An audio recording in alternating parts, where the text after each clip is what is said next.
El tema que vamos a comenzar a trabajar son los elementos del lenguaje pictórico, es decir, cuáles serán las cosas en las que nos tendremos que fijar al momento de analizar una pintura para poderla apreciar mejor. El primero que tendremos que considerar es el que llamamos el tipo de línea. Hay varios tipos de línea. Vamos a ver el primero. El primero se conoce como el de trazo continuo y cerrado. Este trazo nosotros lo vamos a encontrar cuando vemos una imagen como esta que aparece a continuación, en donde pareciera que hay un contorno y que toda la figura está delimitada como si se tratara de una gran línea que recorre prácticamente todo el contorno de la pieza y donde también vemos pues sus colores que están totalmente detallados. Esto se conoce como trazo continuo y cerrado. Se utiliza cuando queremos hacer una pintura o una imagen muy descriptiva. Si se fijan aquí, todo queda muy bien delimitado, todo queda muy bien exhibido, que es lo que se trata de representar desde la visión del artista. Un segundo tipo de línea es lo que conocemos como trazo grueso y firme. Aquí pueden ver ustedes la comparación con la anterior que era muy delgado, ¿sí? Y el trazo cerrado, aquí lo vemos con un trazo grueso y más firme. Alcanzan a ver el grosor de las líneas, alcanzan a ver la expresividad y justamente eso es lo que transmite una gran cantidad de emociones, de sentimientos, vehemencia entendida como, pues podríamos llamarla pasión. También un tercer tipo de línea es lo que conocemos como el trazo abierto. Este trazo abierto, si se fijan, no tiene las líneas que tenían alrededor de las figuras las otras pinturas. Este tipo de trazo lo brinda el pincel y la manera en que el artista va poniendo su intención sobre la obra. Este tipo de trazo nos da una idea imaginativa, poética, donde se imprime la creatividad del propio artista. Aquí, por ejemplo, en esta noche estrellada, Van Gogh lo que trata de representar son las estrellas, la luna, el viento, las nubes, precisamente con el trazo abierto de su pincel. Otro elemento en el que hay que fijarnos se refiere al color. Cuando analicemos una obra de arte, nosotros tendremos que expresar qué tipo de temperatura de color tiene. Hay dos tipos de temperaturas, los colores cálidos y los colores fríos. Los colores cálidos que van de una tonalidad del rojo al amarillo verdoso van a expresar emociones de ira, de alegría, de entusiasmo, quizá también de pasión o de rabia profunda o de enojo, mientras que los colores fríos que se encuentran en esta otra escala denotan paz, tranquilidad, tristeza en algunas ocasiones o, digamos, sentimientos de carácter más oscuro. Por otra parte, tenemos en la paleta de colores lo que serían los colores binarios y los colores secundarios. Es decir, los colores primarios son los tres básicos que conocemos como el rojo, el color azul y el color amarillo, que serían los colores primordiales. Y a partir de la combinación de estos colores es que nosotros vamos sacando los colores secundarios, que son cómo se combinan. Entonces, en una obra nosotros tendremos que identificar si los colores son primarios o secundarios y si su temperatura es fría o la temperatura es cálida. También vamos a hablar de los diferentes tipos de luz que hay en una pintura. Hay varios. El primero de ellos es la luz diáfana y homogénea.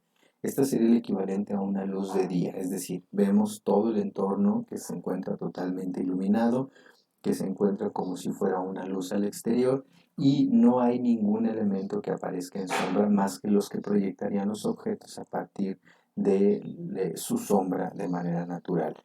Este tipo de luz brinda una sensación de equilibrio y de armonía en toda la obra, en toda la pintura.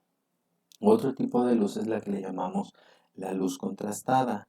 También la pueden encontrar como claro oscuro o tenebrismo. ¿Qué se distingue en este tipo de luz? Espacios muy marcados de luz y de sombra que ayudan en la narrativa de la imagen. En esta imagen, por ejemplo, vemos la narración bíblica del sacrificio que hace Abraham de su hijo Isaac. Y según la narración dice que al estar en su ciudad, se le aparece, recibe el mensaje divino a Abraham de que tiene que subir hasta el monte llevar a su hijo y sacrificárselo como una prueba de la fidelidad que tiene a Dios.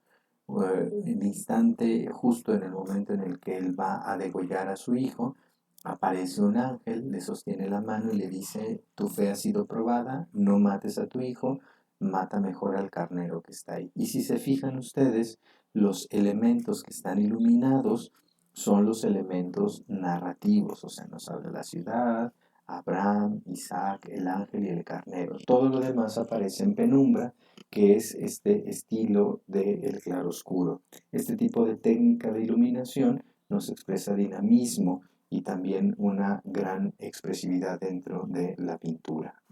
Otro tipo de luz es la conocida como cenital, frontal o lateral. Este tipo de luz puede venir desde arriba, cenital, desde el frente frontal, o desde un lado, considerada como lateral. Generalmente se usa para el retrato, para los bodegones, y solamente nos muestran lo que el autor quiere que veamos. Da una intención de orden y de estabilidad a todos los elementos de la pintura. Un último tipo de luz es la que conocemos como luz oblicua. Oblicua significa curva, una línea curva. Si se fijan aquí dentro de esta pintura tenemos varios puntos de luz que se encuentran sobre, por ejemplo, las cabezas de cada uno de los personajes, esta lámpara, y por la misma paleta de colores se ilumina, de modo que si nosotros entramos por aquí nos genera una línea curva que nos ayuda a iluminar toda la obra. Vuelvo a hacerlo aquí con el cursor, va pasando la luz y sale. Esto genera una línea curva, y esta línea curva de luz nos expresa movimiento y nos ayuda a tener la intención de la profundidad de la pieza. También cuando hablamos de pintura tenemos que fijarnos en el tipo de composición. Hay principalmente dos y combinaciones de estas. El primer tipo de composición es la que llamamos composición cerrada. ¿Cuándo es una composición cerrada? Cuando todos los elementos visuales de la obra se concentran en el centro. Es decir, el centro forma un eje central y globaliza todos los elementos. Vean esta pintura, conocida como la maja desnuda de Goya. Aunque hay elementos al exterior, todo prácticamente se concentra en el pubis desnudo de la mujer. Esto lo podemos nosotros verificar si trazamos líneas diagonales y los ejes de simetría a la pintura, como lo hago a continuación.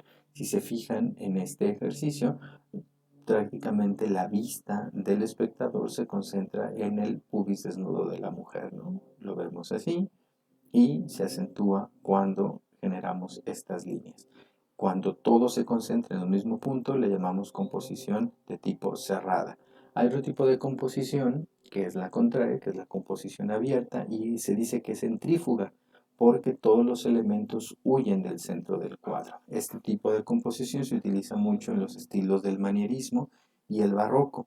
Y aquí, si se fijan en la cerrada, unifica toda la composición, y en la composición abierta la fragmenta, porque sabemos que aquí está pasando algo, aquí está pasando algo, aquí está pasando algo, aquí está pasando algo, acá está pasando algo, y si trazamos estas líneas, pues vemos que el centro, todos los elementos huyen o se alejan de este centro de la pintura, de modo tal que la vamos a llamar composición abierta.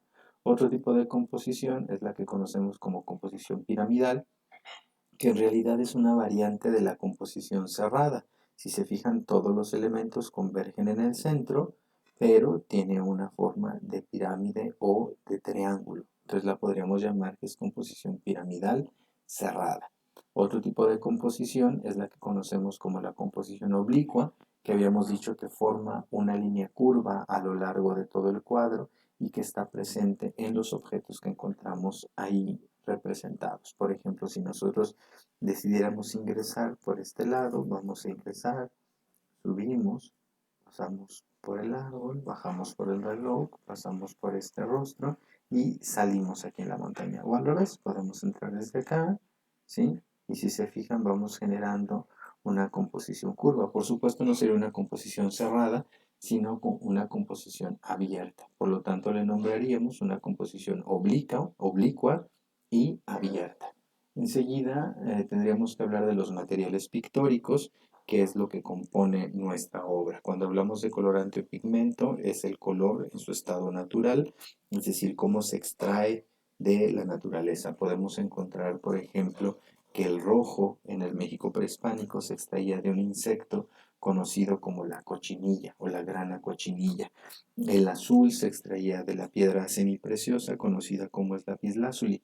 El elemento aglutinante es aquello que permite juntar el color, este que se encuentra en su estado natural. Por ejemplo, el aglutinante de la técnica del óleo pues sería el aceite. En la técnica del temple sería la clara de huevo. En la técnica de la acuarela pues sería el agua. En la técnica del gis o del crayón sería la cera, o en este caso la tiza que junta el color. Y el diluyente es los que nos permite rebajar este color. El diluyente del óleo sería el aguarrás o algún elemento que pueda diluir la textura aceitosa. El diluyente de la acuarela sería más agua. El diluyente, por ejemplo, del crayón o de la técnica con el gis o la técnica pastel, pues sería imprimirle menos fuerza. Una vez terminada la pieza, se le aplica una capa de barniz o laca que permite proteger la superficie pictórica para que no haya desprendimiento de color. Y por último, hablaríamos de los procedimientos pictóricos. El fresco que se realiza directamente sobre un muro cuando éste se enjarra y el enjarre todavía se encuentra fresco, de ahí su nombre. Se aplica el pigmento para que una vez que seque el color quede adherido a el muro. El óleo, ya lo habíamos dicho, es con base de aceite, témpera o temple, es a base de clara de huevo. La acuarela, que todos la conocemos, pues que es con estas pastillas que se activan con el agua. El color pastel, que puede ser con crayón o puede ser con tiza. Gouache, que es una técnica mixta que generalmente mezcla acuarela y óleo o algo de pastel. Y por último, los polímeros vinílicos y acrílicos, que sería el equivalente a las pinturas comerciales tales como la pintura Vinci o la pintura Comex o cualquier otra pintura de carácter comercial. Con estos elementos nosotros podemos identificar y acercarnos un poco más a la apreciación de una obra de arte.